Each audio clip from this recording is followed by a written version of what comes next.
మీరు 1990 అనంటే అప్పటికే అద్వాని గారి రథయాత్ర స్టార్ట్ రథయాత్ర అయిపోయింది. ప్రారంభమైంది. ఎలా ఉండేది రథయాత్ర టైంలో? రథయాత్ర దేశం మొత్తంలో గూడా ఒక వాతావరణం వచ్చింది ఆ రోజు. అయోధ్యలో రామాలయం కట్టాలని. సరిగ్గా చిత్రకూట్‌లో అద్వానీ గారిని రథం ఆపేసి అక్కడ అరెస్ట్ చేసినప్పుడు we were in Mirzapur district jail. Oh! మేము అప్పటికే అడిగాం మీరు జైల్‌లో ఉన్నారు. మమ్మల్ని ఏం చార్జ్ మీద అరెస్ట్ చేస్తున్నారని కూడా అడిగాము. అంటే no we are not arresting you, we are detaining you అన్నారు వాళ్ళు. ఆహా! అని చెప్పేసి మమ్మల్ని దాదాపుగా ఒక 13 రోజులు మిర్జాపూర్ జిల్లా జైల్‌లో ఉన్నాం. అంటే చెప్పుకోవాల్సిన విషయం ఏందంటే అక్కడ ఈవెన్ మిర్జాపూర్ జిల్లా జైల్‌లో కూడా చుట్టుముట్టున్నటువంటి ప్రజలంతా మాకు ఫ్రూట్స్ తెచ్చేయడము. ఓహ్! దాదాపు మేము మిర్జాపూర్ జిల్లా జైల్‌లో ఒక 600 మంది ఉన్నాం.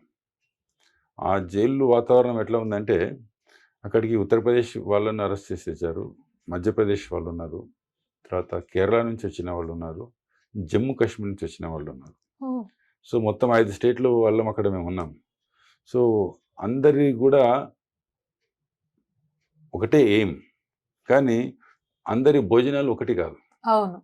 ఎవరి భోజనాలు వాళ్ళు రైస్ డిఫరెంట్ కొంతమంది, రోటీ ఉంటాయి. కొంతమంది. అవును. కాబట్టి అక్కడ కిచెన్స్ సెపరేట్.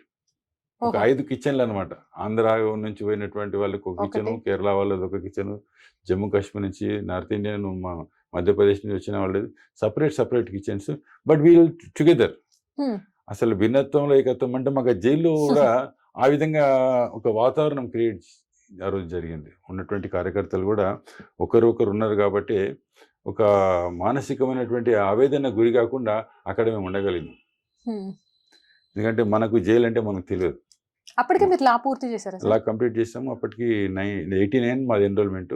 ఓకే. మేము అరెస్ట్ అయింది 1990 నవంబర్ అక్టోబర్ 23కి అరెస్ట్ అయ్యాం. నవంబర్ ఫస్ట్ వీక్‌లో మనల్ని రిలీజ్ చేశారు. ఆ సంఘటన జరిగిన తర్వాత. సో, మనకు అక్కడ పోయిన తర్వాత ఏం లేదు. జైలు పోయినాక జైలు మేనేజ్ తీసుకొని అంతా చూసుకొని చేసుకున్నాం.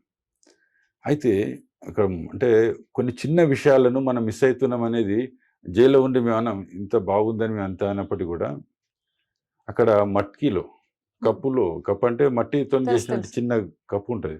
దాంట్లో వాళ్ళు టీ ఇస్తారు. ఆ టీ తాగగానే మట్టి వాసన వస్తది. మనకు ఆ మట్టి వాసన అలవాటు లేదు. టీ ఆహా! తాగితే మట్టి వాసన వస్తే మనకు అలవాటు లేదు. కాబట్టి కప్పులో టీ తాగాల.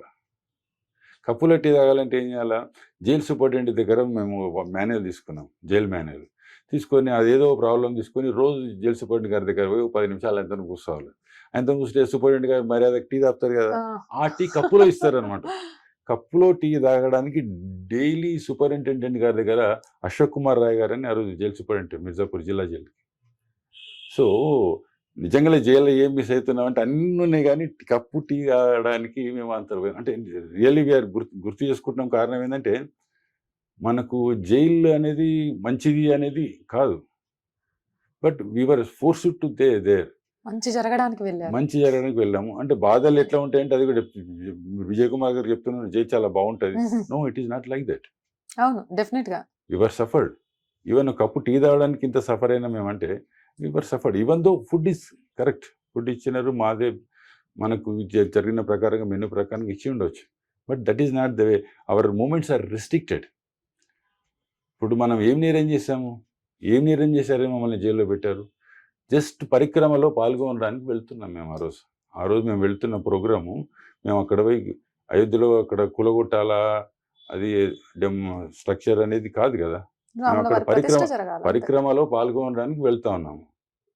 సో, మేము ఎటువంటి అఫెన్స్ చేయకపోయినప్పటికి కూడా వ్యాలిడ్ టికెట్ మా దగ్గర ఉన్నది. లక్నోకి వెళ్ళడానికి మధ్యలో ఏదైనా స్టేషన్ లేకపోతే ఆ స్టేషన్ నుంచి మేము నడుచుకుంటూ పోవాలని మేము ట్రైన్ ఎక్కితే మమ్మల్ని దించేశారు. నిర్బంధంలో. ఈవెన్ మేము అడిగాం, పోలీస్‌ని అడిగాం. మీరెవరు మా టికెట్లు మీరు చెక్ చేయడానికి? హ్మ్. ఎవరైనా టికెట్ చెక్ చేయాలంటే ఎవరు చేయాలా? రైల్వే రైల్వే అధికారులు చేయాలి. అవును. What way you are concern అన్నప్పుడు వాళ్ళు గట్టిగా no we are detaining you అన్నారు. ఇంకా వాళ్ళు డిటైనింగ్ యూ అన్నప్పుడు నేను చెప్పాల్సిన అవసరం లేదు. Hmm. Even without there being any charge against us. Hmm. మానవ హక్కులను పూర్తి ఉల్లంఘన ఆ రోజు జరిగింది.